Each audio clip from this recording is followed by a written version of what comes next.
Hey there, friends. Welcome back to another episode of the Bible in Life podcast. My name is John Whitaker, host and creator of the Bible in Life, and I am grateful for you, grateful to be with you on this episode. Over the last few weeks, I have been just sharing my conversation with Kyle Strobel based on the book, When Prayer Becomes Real. I found this book to be incredibly valuable and helpful. I think it would be a great resource for anyone who really wants to deepen their walk with God. It's not your typical book on prayer. It's really a guide to being honest and real and transparent with God, to deepen our walk with God and our relationship with God. And that's really what we get into this final part of our conversation. In this part of the conversation, we return back to where we began, really on that theme of the book. And we talk about this importance of honesty with God.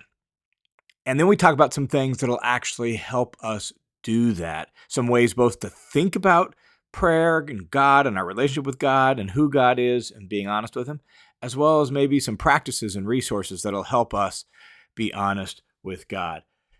Towards the end of this episode, and I think this really captures sort of the heart of this episode, Kyle says that prayer is the place we draw near in the truth in order to present ourselves to the Lord. That is really the heart of the book, and it's the heart of this episode where we're really wrestling with how is it that we can foster a genuine, authentic, honest, and deep walk with the Lord, a deep relationship with the Lord. So I hope you find this part of the conversation as valuable as I did. Sure enjoyed my time speaking with Kyle and getting to know him a little bit. And I really found this book, When Prayer Becomes Real, to be incredibly helpful and valuable. So hope you enjoy this bit of the conversation and find it helpful to your own walk with God.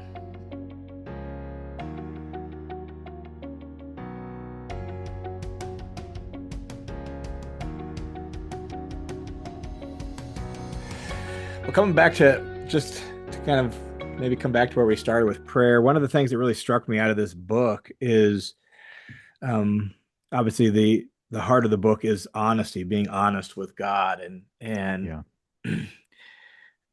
what we're experiencing in ourselves, what we're experiencing in prayer, just all of it being deeply and profoundly honest. What do you think makes that so hard for us as Christians to be honest like that? Yeah, well, I think a lot of it stems kind of what we had said earlier about we have these expectations of God's action, and we have this expectation of the kind of way God will lead us. That's often just grounded in fantasy rather than reality or scripture or the tradition. And so when we come in prayer and let's say our mind wanders, instead of being honest with God about it, we assume that out of our gut kind of tells us God's disappointed in us or God's angry because we have failed. And so then we shift into kind of performative modes instead of being honest.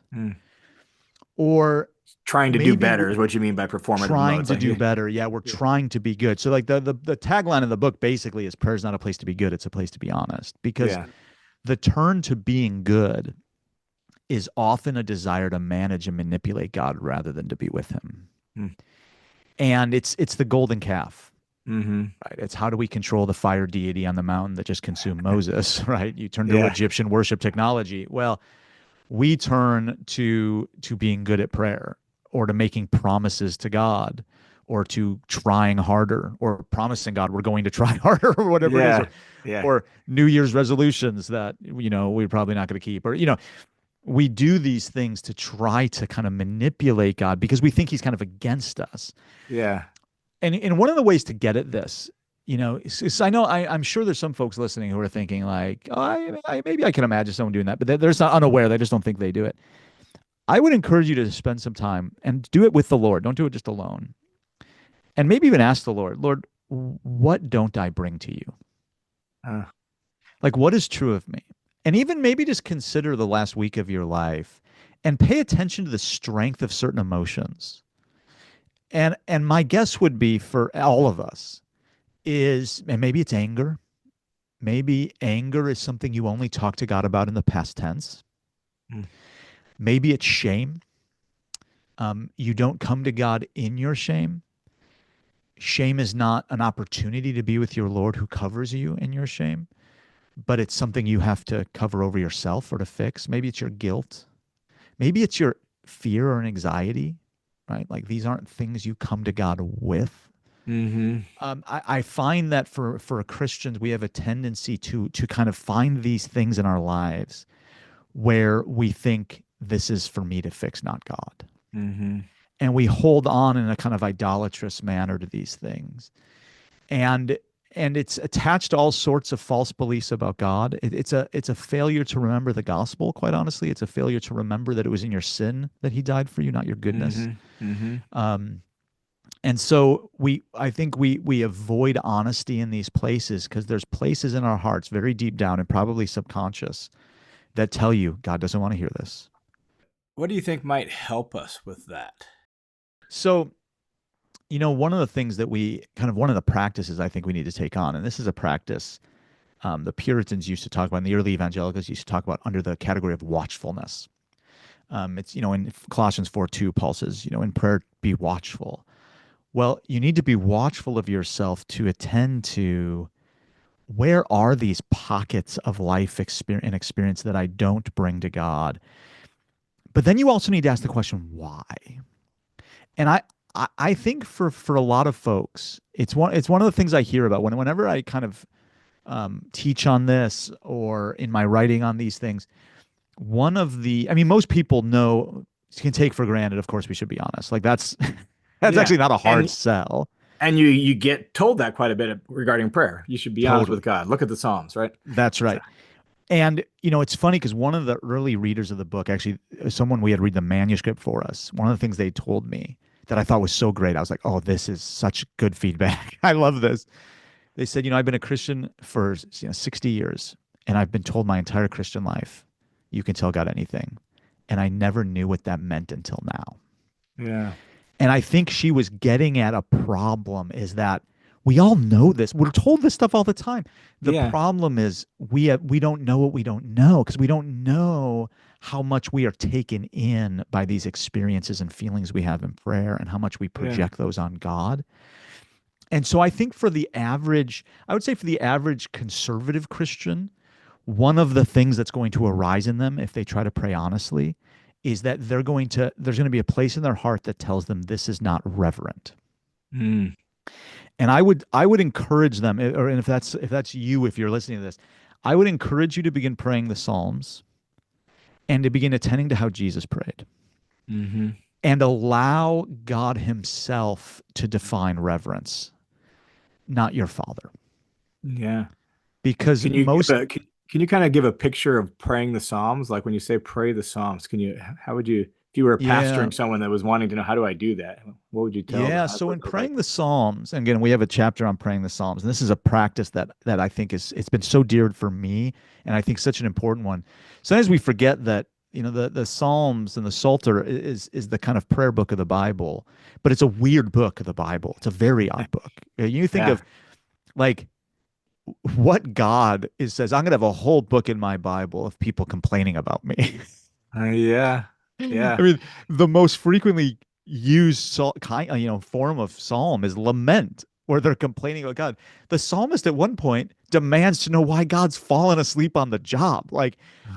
And so when you pray the psalms, and we can't just read them. That's not what they are. We have to understand the psalms. You have to begin praying their words as your own. Yeah. And the difficulty in that is sometimes their words aren't going to be, you're going to get to a song of praise and you're going to be in lament and you're going to go, this just feels totally discordant to me. And vice versa. You're going to be feeling in rejoicing and you want to praise God and you get to Psalm 13, how long, O Lord? And you're just not going to, but we Yeah. need to be able to enter into those things and begin to lift our hearts to the Lord through the words of Scripture. Because part of what the Psalms do is they train you to understand who God is based on what God can hear. And because whenever I encourage students to pray the Psalms, everyone I think has the same experience. At some point, if you start praying a Psalm 1, it won't happen in the first couple, but at some point, you're going to pray something in a Psalm and you're going to think, I can't pray that. God doesn't want to hear that. Yeah. Dash their children against the rocks. I can't pray that. Yeah. Yeah. and and it's interesting because what we're saying is God can't hear his word. Mm. And so this is where we need to allow God to define reverence. Reverence, I think, is a really important category because we learn it experientially and we learn it in the world, and we then project that on God. Mm. In one of the worst things I've read on prayer by the Puritans, it actually is in one of my favorite Puritan books, though. There's a Puritan book where the guy is usually a pretty profound spiritual writer. But then he got to a point on prayer that was a dumpster fire. This thing was like, this is the worst. And the first thing he led with was reverence. And how do we know what reverence is? Well, you're going before a king. Imagine, of course, this is in Britain. Imagine you have shown up in the throne room of a king. And I'm going, no, that king didn't die for your sin. Yeah. That's not, you don't turn to worldly reverence Huh. to ground a prayer. But it was so interesting how often we and what was interesting in that section, there was just no Bible verses. Wow. It was all common experience projected onto God. And I remember reading it going, this is exactly what people do. Most of us just do it with dad. Mm-hmm. And so we learn reverence often before our fathers. And whatever dad couldn't hear, we assume God couldn't hear. Mm-hmm. If you come to dad with something wrong in your life and dad goes, geez, what do you do? What do we need now? Like, unsurprisingly, you come to God and you see your anger, and instead of going, God, look at this. Look how angry I am, God. You think, oh, God, I'm so sorry. I know I did. I'll be better. I'm going to fix it. And you're managing and manipulating a deity who needs to be placated and can be placated by your action, which isn't the God of Israel. That's not the God of the Bible. Yeah. This is the God who, by the blood of Jesus, has accepted you. And we forget the gospel, and now we're kind of like Adam in the garden, are wheeling and dealing, trying to manage a God we think we can control. And so how that's do we do that if we're angry? How would give us an example? Praying honestly in our anger. What is that? Yeah. Well, anger is interesting because anger, we're given an imperative to be angry in Scripture. Mm-hmm. Be angry and do not Yeah. sin. Yeah. Now, what's interesting is that's not an active imperative; it's a passive imperative. Mm-hmm. So it's not get angry, right? That would be a bad translation. God assumes you're angry. Interestingly enough. Yeah. And so, how do we be angry? Anger is the kind of thing where you can't just reject it. The fantasy is it's a fleeting thing, Mm-hmm. and I can reject it and it goes away. What really happens is it embeds itself in your character. And so let me give you an example, a real life example in my own life. So I had just put my kids to bed one evening. This is many years ago now. They were still little, and I glanced at my phone, and someone had they had tagged me in a tweet. And I've been attacked before. I mean, if you've written books and speak publicly, you usually get attacked. Trolls are legion. And this particular troll, it was the first time they actually just tagged me in it directly, which actually makes me laugh now. It's kind of a funny move to do, but they tagged me and basically was just lying about me. Mm-hmm. And making up all sorts of crazy things and saying them about me. And I was filled with rage. Mm-hmm. I was flooded with anger, and my first thought was, I want to destroy them. And so I went to pray, and instead of saying good Christian-y things, remember, if you try to play like a good Christian will pray, you'll simply fail to be with God, because that's probably not true of you. You're not probably pretending to pray rather than being in prayer. Yeah. I told God, I want to destroy them. I want to humiliate them. I want to undermine them. And I spent about 15 minutes with the Lord, venting my prayer to him and holding it before him in the Psalm of 139. Search me, O God, and know my heart. Test me. See if there is any offensive way in me, and lead me in the way everlasting. By the end of my time in prayer, I was praying, Father, I don't know why this person needs me to be their enemy. I don't know why they need to lie. But you do. Lord, have mercy on them. Lord, it's not my job to go around and to convince people I'm not this way. It's not Yeah. my job to secure a good name. It's not Mm-hmm. my job to do any of these things. Lord, I'm yours. That is now kind of unraveling anger in the presence of God with the Lord. Mm-hmm. If you want to see how this works with envy, that's what Psalm 73 is about, Mm-hmm. Mm-hmm. where the psalmist is just going to tell God, the evildoers, they get whatever they want. Yeah. I'm Yeah. dying over here. These guys are getting rich. And even to the point of saying, all that I've done is in vain. Mm-hmm. Lord, I've done all these Bible studies, I've done these church services, I've done all this, I've service. Look, it's pointless. But it was only when he draws near to God that he begins to see the truth. Mm-hmm. And so prayer is the place we draw near in the truth to offer ourselves to the Lord. And it's only here where with the Lord where we're going to be able to navigate these things. The Yeah. temptation is that for a lot of people, it feels more spiritual to not actually bring these things to the Lord, but to kind of fix them, quote unquote. Yeah. And then in the past tense to say, God, I'm so, yesterday I was really angry and God, I'm sorry. No, I'm going to be better. And again, it's I'm going to be better, where instead of abiding, we're actually turning to our own fleshly resources to try to advance the Christian life. Yeah. Yeah. And a lot of people have internalized the idea that that's spiritual when it Mm. really is autonomous. Yeah. Yeah. No, that's helpful. I think that's good. My first, I think, really profound experience praying the Psalms was about 20 years ago. We were in the early years of planning a church. I was teaching full time at a college, had small kids, working on a doctorate program, and planning a church. It was Oh, probably a little bit too much and a little crazy. And we were like year 2 or 3, and we had so many people turn against us all of a sudden in the church. People have been close friends, and in those first few Yeah. years of planning that church, I all of a sudden had more enemies than I'd ever had in my entire life. People angry Yeah. at me and running me down and saying negative things about me, and I would walk through the Psalms and let the Psalms give voice to my frustration, and it trained me in that, and it helped me articulate a lot of how I was feeling in those moments when I wanted to get even with people. I wanted to defend Yeah. my character and my reputation. And the Totally. Psalms became a real source of encouragement and strength and help. And how do I pray and say what I'm feeling and thinking and experiencing right now? So Yeah, no, that's exactly right. Yeah, no, it's such a gift, and it takes people by surprise. I think people are yeah, shocked when they actually begin praying these things. The fact that God can hear this, like, wow, yeah. it's an interesting way to think about God. Like, God shows us what he's like by showing us what he can hear. I hope you found that last little bit just as insightful as I did. God shows us what he's like by showing us what he can hear. Man, that's, I think, an important insight for us just to process in our own walk with God. That God can hear exactly what's going in our hearts. He's not shocked by it, put off by it.